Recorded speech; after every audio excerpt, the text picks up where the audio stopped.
18 ans après avoir rendu son dernier souffle, l'ombre de l'ancien secrétaire général de la Confédération nationale des travailleurs du Sénégal, Madia Diop, plane toujours sur le secteur du syndicalisme.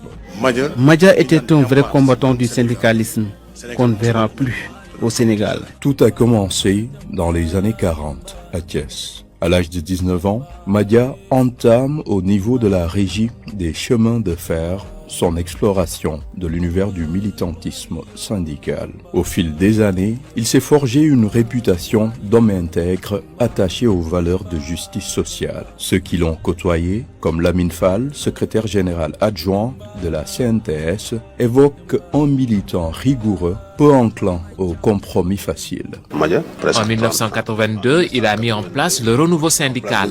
Le secrétaire général de la CNTS ne peut pas être un ministre dans le gouvernement. Il a initié la loi 80-01. Ce qui se passait, c'était que la somme perçue à la retraite était imposée. Madia a stoppé tout cela. Touche pas à mon salaire en 1994. C'était très dur avec la dévaluation. Madia a porté le combat face au régime. L'influence de Madia Diop a dépassé les frontières du Sénégal. À la tête de l'organisation de l'unité syndicale africaine, il a porté la voix des travailleurs africains sur la scène internationale, estime Safi Degen Diop. Tu te déplaces dans la ville d'autrui, pancarte en main, pour mener le combat des populations, en même temps représenter le Sénégal. Un nationaliste et patriote de cette envergure, il n'y a que lui pour l'incarner. Le long parcours de Madia au service des travailleurs force l'admiration, car avant son départ, il avait tout planifié. Saliou Ndiaye, un de ses poulains.